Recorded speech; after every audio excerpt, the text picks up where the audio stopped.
नमस्कार, मैं डॉक्टर नवीन कुमार जैन, प्रवक्ता जेवी जैन इंटर कॉलेज सहारनपुर, माध्यमिक शिक्षा परिषद उत्तर प्रदेश द्वारा आयोजित वर्चुअल क्लासेस में आप सभी छात्रों का स्वागत करता हूं। कक्षा 9 वाणिज्य में आज का जो हमारा प्रकरण है, प्रारंभिक लेखे की सहायक पुस्तकें, रोकड़ पुस्तक भाग 3। आज के इस टॉपिक में, रोकड़ पुस्तक के भाग 3 में हम समझेंगे खुदरा रोकड़ बही से क्या आशय है, उसकी क्या उपयोगिता है, क्यों बनाई जाती है, साधारण खुदरा रोकड़ बही किसे कहते हैं, इसका प्रारूप कैसे बनता है, उसमें लेखा करने के क्या नियम हैं, विश्लेषणात्मक खुदरा रोकड़ बही किसे कहते हैं, इसका प्रारूप क्या है, इसमें लेखा करने के नियम क्या हैं, और इन दोनों रोकड़ बही से संबंधित व्यावहारिक प्रश्न किस प्रकार सॉल्व करेंगे। बच्चों, इससे पहले टॉपिक में, इससे पहले इस चैप्टर के 2 वीडियोस आपके सामने आए होंगे। उसमें आपने सीखा था 1 खाने वाली रोकड़ बही, 2 खाने वाली रोकड़ बही और 3 खाने वाली रोकड़ बही किसे कहते हैं, कैसे बनाई जाती हैं, उनमें लेखा करने के नियम क्या है। अब हम पढ़ रहे हैं लघु या खुदरा रोकड़ बही, पेटी कैश बुक। पेटी कैश बुक किसे कहते हैं, इसकी जरूरत क्यों पड़ी। प्रत्येक व्यापार में खर्चे तो होते ही हैं, आमदनी भी होती है, खर्चे भी होते हैं। प्रत्येक व्यापार में खर्चे होते हैं और खर्चे बड़े भी होते हैं और छोटे छोटे फुटकर खर्चे भी होते हैं। अब फुटकर खर्चे जैसे एक ट्यूब खराब हो गई, हमने ट्यूब बदलवा दी, एक बिजली का बल्ब खराब हो गया, हमने स्टेपलर के पिन मंगा दिए, हमने कोई बेगर आया उसको दान दे दिया, कोई कस्टमर आया हमने उसको चाय पिलवा दी, नाश्ता करवा दिया, हमने डाक टिकट करवा दिए, हमने रजिस्ट्री के टिकट लगा दिए, हमने 2 रजिस्टर मंगा लिए, हमने 5 पेन मंगा लिए, हमने स्टेपलर की पिन मंगा ली। बहुत सारे खर्चे हैं, 5 रुपये, 10 रुपये, 8 रुपये, 12 रुपये, 25 रुपये, 100 रुपये। अब छोटे छोटे खर्चे, जहां लाखों करोड़ों का बिजनेस है, वहां 5 रुपये, 10 रुपये, 20 रुपये के खर्चों को कैसे लिखें। अब बात आती है कि ये तो कैश बुक में लिखने चाहिए। अब कैश बुक कौन लिख रहा है, कैशियर, जो कैश बना रहा है। अब कैशियर अगर मुख्य लेन देन के साथ साथ ये 5 रुपये, 10 पैसे, 20 रुपये, 100 रुपये के लेन देन भी अगर वो लिखने लगेगा तो क्या होगा, जो मुख्य लेन देन है, जो लाखों रुपए के लेन देन है, उनकी प्रामाणिकता खत्म हो जाएगी, कैश बुक बहुत मोटी हो जाएगी। अब एक तरफ तो लेन देन लिखा नकद माल बेचा 20,000 रुपये, एक तरफ लेन देन लिखा स्टेपलर की पिन मंगाई 5 रुपये। आप बात समझ रहे ना, एक तरफ लेन देन लिख रहे हैं 2 लाख रुपए का माल खरीदा, पैसा गया 2 लाख रुपए, एक तरफ लेन देन लिख रहे हैं एक कस्टमर को चाय नाश्ता करवाया 20 रुपए। अब कहां लाखों के लेन देन और कहां 10-10, 20-20 रुपए के लेन देन, तो क्या होगा, मुख्य कैशियर का ध्यान भटकेगा। मुख्य लेन देनों के साथ साथ इन छोटे छोटे लेन देनों के लिखने के चक्कर में उसका टाइम ज्यादा लगेगा, उसकी मेहनत ज्यादा लगेगी। तो क्या तरीका है, इसका तरीका है खुदरा रोकड़ बही। उसमें हम क्या करते हैं कि मुख्य रोकड़िया, जो मेन कैशियर है, जो कैश लिख रहा है, वो इस काम के लिए अपने यहां काम करने वाले किसी पढ़े लिखे, समझदार और ईमानदार व्यक्ति को यह काम सौंप देता है। उसको कुछ रुपए एडवांस में दे देता है और समस्त फुटकर खर्चे करने की जिम्मेदारी उसको सौंप दी जाती है। अब जो कैशियर है, छोटा वाला कैशियर जिसको ये काम सौंपा गया, वो अपने पास पैसे रखेगा और फुटकर लेन देनों को वो खर्चा करता रहेगा, समस्त फुटकर लेन देन वो देता रहेगा। अब हिसाब किताब भी वो उसे रखना पड़ेगा। जब उसे जिम्मेदारी सौंपी है तो उसको हिसाब किताब रखने के लिए जो वो रोकड़ बही बनाता है उसे कहते हैं खुदरा रोकड़ बही, पेटी कैश बुक। पेटी कैश बुक में जितना पैसा आया वो पैसा लिख लेगा, जहां जहां खर्च किए, जिस जिस मद में खर्च किए वो उनका हिसाब लिखेगा, इस मद में इतना खर्च किया, इस मद में इतना खर्च किया, और फिर वो हिसाब बना देगा और हिसाब बना के इसका शेष निकाल देगा, कितना पैसा खर्च हुआ, कितना पैसा उसके पास बच रहा है। तो ऐसी कैश बुक जो खुदरा रोकड़िए के द्वारा, लघु रोकड़िए के द्वारा बनाई जाती है, ऐसी कैश बुक को खुदरा रोकड़ बही या पेटी कैश बुक कहते हैं। अब बात आती है खुदरा रोकड़ बही की अग्रदाय पद्धति किसे कहते हैं, इंप्रेस्ड सिस्टम ऑफ पेटी कैश बुक। अभी आपको बताया था कि जो मुख्य रोकड़िया है वो लघु रोकड़िए को, छोटे रोकड़िए को कुछ पैसे एडवांस में दे देता है खर्चे करने के लिए। छोटा रोकड़िया उसमें से समस्त खर्चे, फुटकर खर्चे करता रहता है। यदि उसके पास पैसे खत्म होने को आते हैं या महीने के एंड में वो इसका हिसाब बंद कर देता है, टोटल निकाल देता है, शेष निकाल देता है। कि टोटल पैसे कितने मिले, टोटल पैसे कितने खर्च हुए, कितने पैसे बच रहे हैं, और वो उसका हिसाब मुख्य रोकड़िए को दिखा देता है कि साहब इतने पैसे थे, इतने खर्च हो गए, इतने बच रहे हैं। मुख्य रोकड़िया क्या करता है, जितने खर्च हुए उतने ही पैसे उसको दोबारा से दे देता है। उदाहरण के लिए मुख्य रोकड़िए ने छोटे रोकड़ियों को दिए 1000 रुपये, ठीक है, पूरे महीने उसमें से उसने खर्चे किए, उन खर्चों में से उसके टोटल खर्चे हो गए 800 रुपये। 1000 में से कितना खर्च हुआ, 800, कितने बच रहे हैं, 200। वो उसका हिसाब बना देगा और हिसाब बड़े रोकड़िए को दिखा देगा कि साहब 1000 रुपये थे, 800 खर्च हो गए, 200 बच रहे हैं।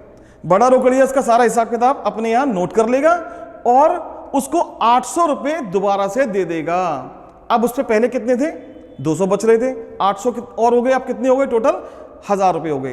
तो रुपए खर्चे के लिए रुपए एडवांस देने के इस सिस्टम को लघु या खुदरा रोकड़ बही की अग्रदाय पद्धति, इंप्रेस्ड सिस्टम ऑफ पेटी कैश बुक कहते हैं। लघु या खुदरा रोकड़ बही के लाभ क्या हैं, सब क्यों बनाई जाती है, अभी आपको बताया था। नंबर 1, समय तथा श्रम की बचत।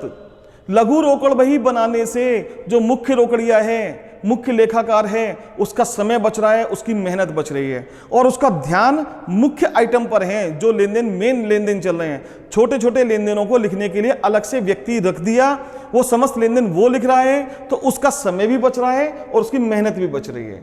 नंबर 2, छोटे छोटे व्ययों का ज्ञान। हर व्यापार में छोटे छोटे खर्चे होते हैं, जरूर होते हैं। अब छोटे छोटे खर्चों को लिखने में हम लापरवाही कर देते हैं, कहीं 10 रुपए खर्च किए, कहाँ नोट कर रहे हैं, नहीं नोट कर रहे, भूल गए, कहीं 20 रुपए खर्च किए। लेकिन ये छोटी छोटी रकम जब इकट्ठी करेंगे तो ये लाखों रुपए हो जाते हैं, पूरे साल में लाखों रुपए के फुटकर खर्चे हो सकते हैं। लेकिन अगर हम नहीं लिखेंगे तो हम अपने व्यापार के सही लाभ की गणना नहीं कर सकते। इसलिए छोटे छोटे खर्चों का ज्ञान रखने के लिए, ध्यान रखने के लिए ये कैशबुक बनाई जाती है। नंबर 3, विभिन्न माह के फुटकर व्ययों की तुलना। अब फुटकर व्यय हर व्यापार में होते हैं, लेकिन ऐसा भी ना हो कि फुटकर व्यय हम हो रहे हैं लेकिन हमें पता ही नहीं कितने फुटकर व्यय हो रहे हैं।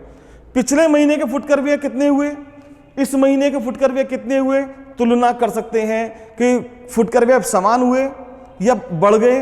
अरे बढ़े थे भाई, क्यों बढ़े, किस मद में ज्यादा बढ़ रहे हैं, क्योंकि खर्चे जरूरत से ज्यादा नहीं होने चाहिए। भूल की कम संभावना। आपको बताया अभी कि फुटकर व्यय लिखने में लापरवाही करते हैं क्योंकि इनकी रकम छोटी छोटी होती है और भूल जाते हैं तो सही लाभ कैसे निकालेंगे। खुदरा रोकड़ बही रखने से लघु रोकड़िया, चूंकि उसको हिसाब किताब की जिम्मेदारी दी हुई है, उसे हिसाब देना पड़ेगा, इसलिए वो समस्त खर्चों को लिखता है, इसलिए भूलने की संभावना रहती ही नहीं। छोटी राशियों का नकद भुगतान। छोटी छोटी राशियों का भुगतान नकद हो जाता है क्योंकि आमतौर पर बिजनेस कैश का लेन देन कम करते हैं, चेक के थ्रू लेन देन ज्यादा करते हैं। अब 10 रुपए 20 रुपए के लेन देनों का भुगतान कैसे करें, इसलिए छोटे रोकड़ियों को पैसा देने से, एडवांस में जिम्मेदारी देने से समस्त भुगतान नकद हो जाते हैं, कोई भी भुगतान आउटस्टैंडिंग नहीं रहता, पेंडिंग नहीं रहता। तो ये खुदरा रोकड़ बही के लाभ हैं। समय बचता है, मेहनत बचती है, छोटे छोटे खर्चों का हमें ज्ञान रहता है, हर महीने के खर्चों की हम तुलना कर सकते हैं, खर्चे बढ़ रहे हैं, घट रहे हैं। खर्चों को लिखने में भूल की संभावना नहीं रहती, समस्त खर्चे लिखे जाते हैं और छोटी छोटी राशियों का भुगतान पेंडिंग नहीं रहता, उनका तुरंत नकद भुगतान हो जाता है। अब हम पढ़ेंगे बच्चों लघु या खुदरा रोकड़ बही के भेद। 2 प्रकार की लघु खुदरा रोकड़ बही होती है। नंबर 1, साधारण खुदरा रोकड़ बही, सिंपल पेटी कैश बुक। नंबर 2, विश्लेषणात्मक खुदरा रोकड़ बही, एनालिटिकल पेटी कैश बुक, इसे हम कॉलमनर पेटी कैश बुक भी कहते हैं। साधारण खुदरा रोकड़ बही किसे कहते हैं, सिंपल पेटी कैश बुक। यह खुदरा रोकड़ बही सामान्य रोकड़ बही, एक खाने वाली रोकड़ बही की तरह ही बनाई जाती है, लेकिन इसके खाने थोड़े से अलग होते हैं। बात समझ रहे हैं, एक खाने वाली रोकड़ बही में कैश आ रहा है और कैश जा रहा है। आया कैश कहां, ऋणी पक्ष में, गया कैश कहां, धनी पक्ष में। यहां भी ऐसा ही है, आया कैश ऋणी में, गया कैश धनी में। लेकिन फर्क क्या है, फर्क है विवरण वाले खाने का। इसके खाने थोड़े से अलग हैं। विवरण वाला खाना इसमें एक ही बनता है, ऋणी पक्ष के लिए भी और धनी पक्ष के लिए भी। एक खाने वाली रोकड़ बही में विवरण वाले खाने दोनों पक्षों में 2 बनते हैं, ऋणी पक्ष का अलग और धनी पक्ष का अलग।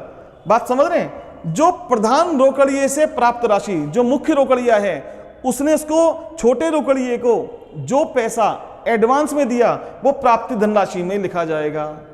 बात समझ में आ गई? बात प्राप्त धनराशि में जितना पैसा प्राप्त हुआ वो धनराशि वाले कॉलम में लिख देंगे। दिनांक वाले खाने में दिनांक लिख देंगे किस डेट को पैसा प्राप्त हुआ, और विवरण वाले खाने में लिख दिया जाता है रोकड़ खाते का 1000 रुपए रोकड़ प्राप्त हुई। किसको? छोटे रोकड़िए को। ये कैश बुक कौन बना रहा है? छोटा रोकड़िया बना रहा है। उसको 1000 रुपए प्राप्त हुए, ऋणी पक्ष में लिख देगा रोकड़ खाते का, और यहां भुगतान धनराशि में डैश लगा देंगे। बात समझ में आ गई? बात इसके बाद जितने उसने खर्चे किए विवरण वाले खाने में ही लिख देंगे। किराया दिया, किराया खाते से, स्टेशनरी खरीदी, स्टेशनरी खाते से। बात समझ रहे हैं? और भुगतान धनराशि में उसकी धनराशि लिख दी जाएगी। इस प्रकार ये एक खाने वाली रोकड़ बही का प्रारूप बनाया जाता है। अब इस एग्जाम्पल की सहायता से आपको मैं एक खाने वाली रोकड़ बही बनाना सिखा रहा हूं। इन लेन देनों से श्याम ट्रेडिंग कंपनी की साधारण खुदरा रोकड़ बही तैयार कीजिए। देखिए 2020 अप्रैल 1 से लेकर अप्रैल 23 तक के लेन देन है। अप्रैल 1 में प्रधान रोकड़िए से प्राप्त 800 रुपए किसको प्राप्त हुए? लघु रोकड़िए को। किससे प्राप्त हुए? बड़े रोकड़िए से। तो उसको 800 रुपए एडवांस में मिले। ये देखिए श्याम ट्रेडिंग कंपनी साधारण खुदरा रोकड़ बही, और उसी तरह कॉलम बना लिए प्राप्त धनराशि, रोजनामचा प्रश्न संख्या, दिनांक, विवरण, प्रमाणक संख्या, खाता प्रश्न संख्या, भुगतान धनराशि। ये प्रमाणक संख्या, खाता प्रश्न संख्या, रोजनामचा प्रश्न संख्या, इसके अंदर कोई लेखा नहीं करते। जब व्यवहारिक लेखे किए जाते हैं तब इसमें लेखा किया जाता है, आपको उसमें लेखा नहीं करना, ये केवल खाने बनाने हैं। सबसे पहले 1 तारीख को बड़े रोकड़िए से छोटे रोकड़िए को 800 रुपए प्राप्त हुए। विवरण वाले खाने में लिख दिया रोकड़ खाते का 800 रुपए। बात क्लियर होगी? अप्रैल 3 में उसने विज्ञापन व्यय दिया कितने रुपए? 200 रुपए। पैसा गया कौन सी तारीख में? 3 तारीख में। विज्ञापन व्यय खाते से कितने रुपए गए? 60 रुपए गए। बच्चों अब एक उदाहरण के माध्यम से मैं आपको खुदरा रोकड़ बही बनाना सिखा रहा हूं। इन लेन देनों से श्याम ट्रेडिंग कंपनी की साधारण खुदरा रोकड़ बही तैयार कीजिए। ये लेन देन, ये डेट लिखी हुई 2020 अप्रैल 1 से अप्रैल 23 तक के ये समस्त लेन देन है। अप्रैल 1 में प्रधान रोकड़िए से प्राप्त कितने रुपए? 800 रुपए। मतलब लघु रोकड़िए को बड़े रोकड़िए से, मेन कैशियर से 800 रुपए प्राप्त हुए। श्याम ट्रेडिंग कंपनी, ऊपर लिखेंगे कंपनी का नाम, साधारण खुदरा रोकड़ बही। ये इसके हमने खाने बना लिए। प्राप्त धनराशि, रोजनामचा प्रश्न संख्या, दिनांक, विवरण, प्रमाणक संख्या, खाता प्रश्न संख्या, भुगतान धनराशि। ये जो 3 कॉलम है, इन 3 कॉलम में आपको कोई एंट्री नहीं करनी, केवल बनाए जाते हैं।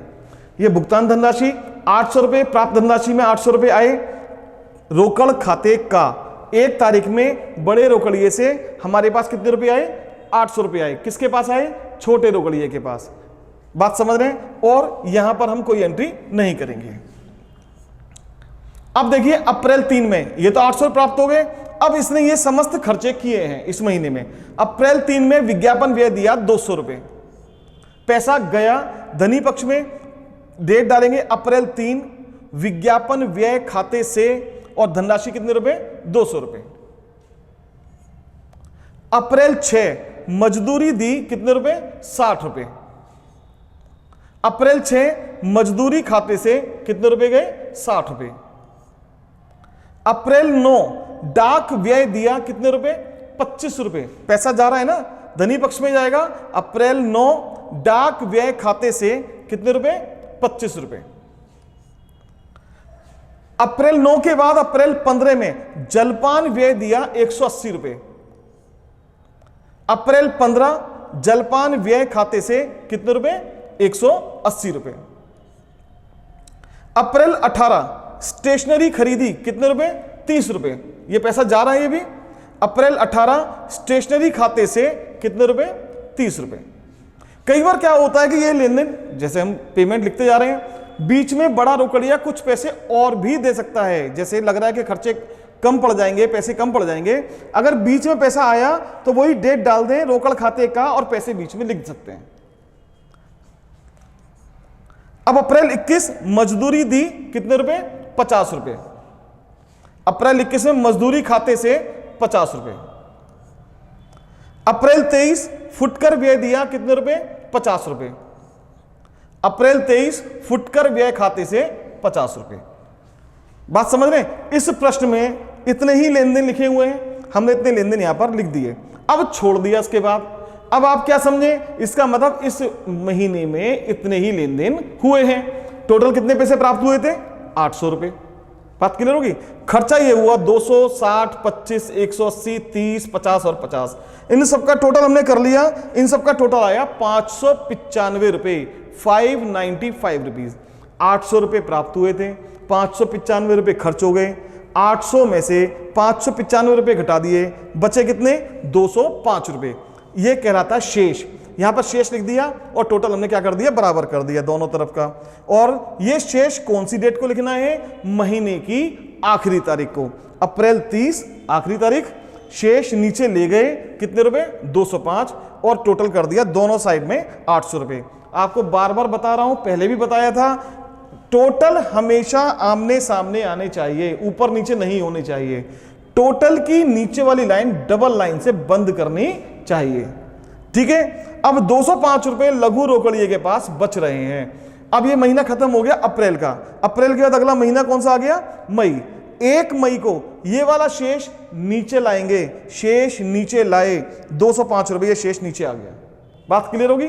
उसके बाद इसी तारीख को आपको पहले बताया था अग्रदाय पद्धति, इंप्रेस्ड सिस्टम, कि इसने ये हिसाब अपने बड़े रोकड़िए को दे दिया। 800 रुपए आए थे, 595 खर्च हुए, 205 रुपए बच रहे हैं। तो जो बड़ा रोकड़िया है उसको 595 रुपए फिर दे देगा। वो प्रैक्टिकली समझ गए ना अग्रदाय पद्धति को, कि 205 रुपए बच रहे हैं, 595 खर्च हुए। अब टोटल इसके पास फिर कितने रुपए हो गए? 800 रुपए। और ये 595 के आ गया मई 1 में रोकड़ खाते का। ये प्रश्न में नहीं लिखा होगा कि बड़े रोकड़िए ने छोटे रोकड़िए को 595 रुपए और दिए, ये नहीं लिखा होगा। ये आपको अपनी तरफ से करना है। बच्चों, इस प्रकार हमने ये साधारण खुदरा रोकड़ बही समझाई है। साधारण खुदरा रोकड़ बही जिसके अंदर साधारण खर्चे लिखे जाते हैं। अब मैं आपको विश्लेषणात्मक खानेदार खुदरा रोकड़ बही समझा रहा हूं। खानेदार खुदरा रोकड़ बही किसे कहते हैं? विश्लेषणात्मक खुदरा रोकड़ बही। देखिए, विश्लेषण करने की आवश्यकता क्यों पड़ी? हर व्यापार में खर्चे होते हैं, फुटकर खर्चे होते हैं, लेकिन फुटकर खर्चे एक जैसे नहीं होते। हर व्यापार की प्रकृति अलग होती है। अब जैसे जहां पर ग्राहक ज्यादा आते हैं, डायरेक्ट हमारे ऑफिस में बैठते हैं, उनका जलपान का खर्चा कहीं बहुत ज्यादा होता है। कहीं पर ग्राहक बहुत कम आते हैं, हमारा सारा पेमेंट ऑनलाइन हो रहा है, तो वहां जलपान का खर्चा बहुत कम होगा। तो हर व्यापार में किसी में स्टेशनरी का खर्चा बहुत ज्यादा होता है, किसी में स्टेशनरी खर्चा बिल्कुल नहीं होता, किसी में डाक टिकट बहुत ज्यादा लगते हैं, किसी में डाक टिकट बहुत कम लगते हैं। खर्चे हर व्यापार के अलग अलग होते हैं। अगर हम ये जानना चाहें कि किस मद पर, फुटकर व्यय तो सारे ही हैं, लेकिन किस मद पर कितना कितना खर्चा हुआ, हर फुटकर खर्चे को हम अलग अलग जानना चाहें, तो इसके लिए जो रोकड़ बही बनाई जाती है उसे विश्लेषणात्मक खुदरा रोकड़ बही कहते हैं। विश्लेषणात्मक खुदरा रोकड़ बही साधारण रोकड़ बही के साथ ही बनाई जाती है।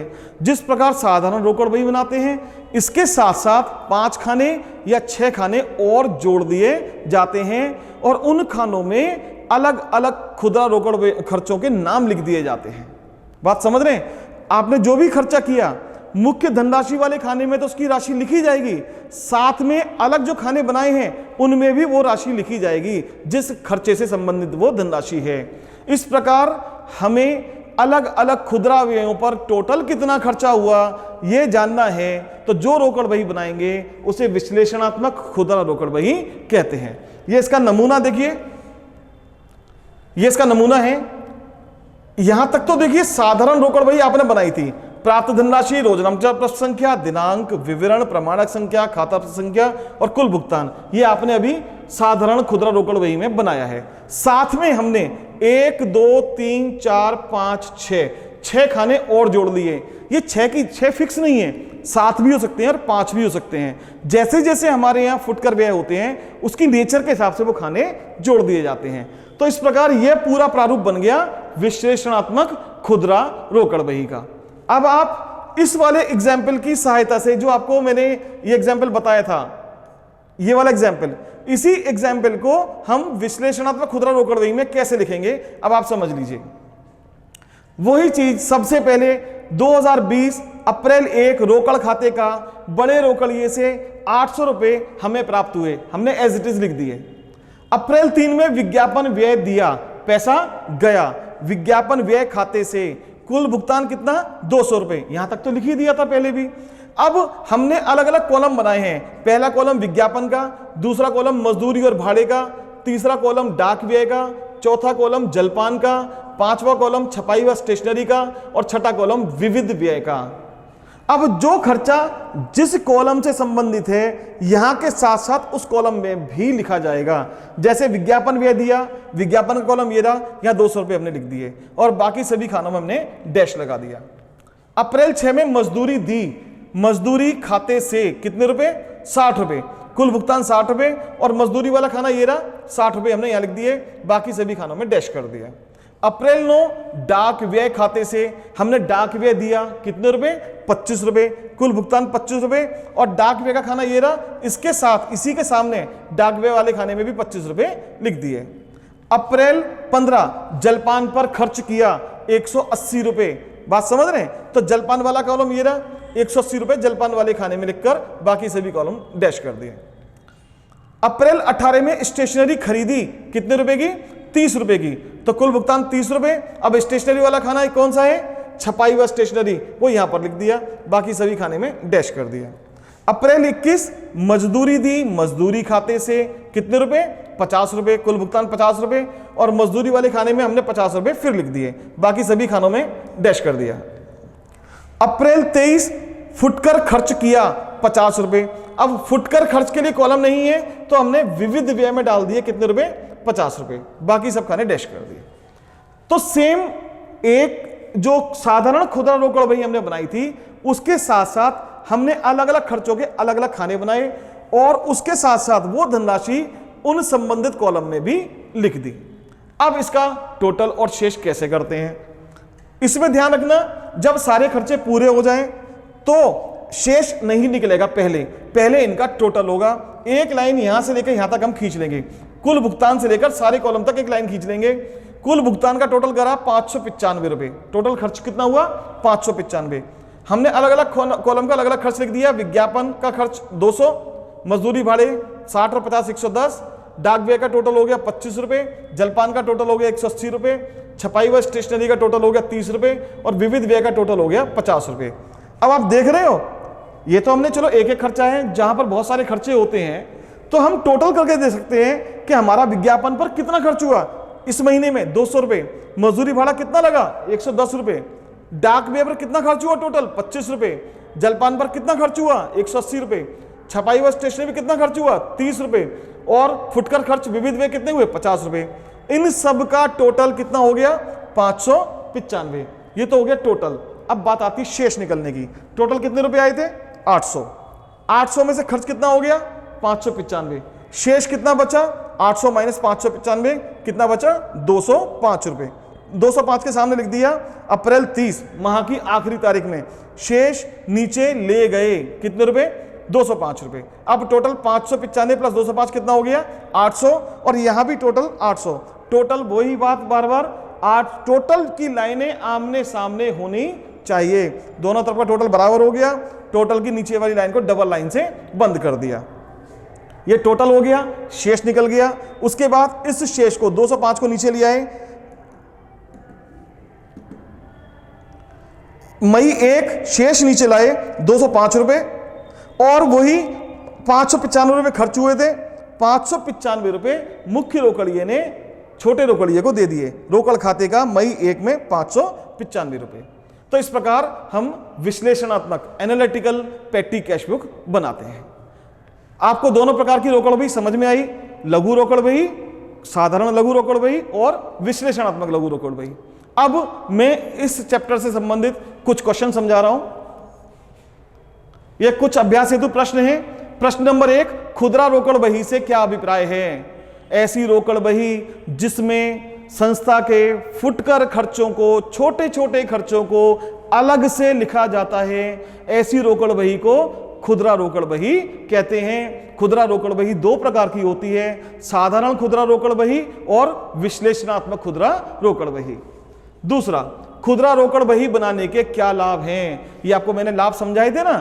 क्या समय बचता है, मेहनत बचती है, फुटकर खर्चों की जानकारी हो जाती है और समस्त खर्चों का नकद भुगतान हो जाता है। कोई भी खर्चा लिखने की भूल से बच जाता है, क्योंकि छोटे छोटे खर्चे करते हैं। जिस समय खर्चे करते हैं, चूंकि धनराशि छोटी होती है, हम लापरवाह हो जाते हैं कि हम बाद में लिख लेंगे, बाद में याद नहीं रहता। तो हर खर्चा लिखा जाता है और मेहनत बचती है। लघु या खुदरा रोकड़ बही की अग्रदाय पद्धति को समझाइए। ये आपको पहले भी समझाया था। अग्रदाय पद्धति इम्प्रेस्ड सिस्टम, प्रधान रोकड़िए के द्वारा छोटे रोकड़िए को जो पैसा खर्च करने के लिए एडवांस दे दिया जाता है, उसके बाद जो वो खर्चा करता है, जो उसके पास खर्च लिखे हुए हैं, उन खर्चों का हिसाब वो बड़े रोकड़िए को दिखाता है। जितना खर्च हुआ उतना पैसा उसको फिर दे दिया जाता है। ऐसे सिस्टम को अग्रदाय पद्धति, लघु रोकड़ बही की अग्रदाय पद्धति कहते हैं। और इससे संबंधित कुछ व्यवहारिक प्रश्न, वो आपकी जो भी आपका पाठ्य पुस्तक है, लघु रोकड़ बही और विश्लेषणात्मक खुदरा रोकड़ बही के व्यवहारिक प्रश्न जो दिए हुए हैं, आप इसको देखकर आसानी से सॉल्व कर सकते हैं, वो आप सॉल्व करें। बच्चों, आज के टॉपिक में हमने सीखा कि खुदरा रोकड़ बही किसे कहते हैं, खुदरा रोकड़ बही क्यों बनाई जाती है, इसके लाभ क्या हैं, खुदरा रोकड़ बही कितने प्रकार की होती है। नंबर 1 साधारण खुदरा रोकड़ बही, नंबर 2 विश्लेषणात्मक खुदरा रोकड़ बही। दोनों के आपने व्यवहारिक प्रश्न किए। मैं उम्मीद करता हूं कि इस वीडियो की सहायता से, इस क्लास की सहायता से आप व्यवहारिक प्रश्नों को सॉल्व कर सकते हैं और दिए हुए प्रश्नों को हल कर सकते हैं। Thank you.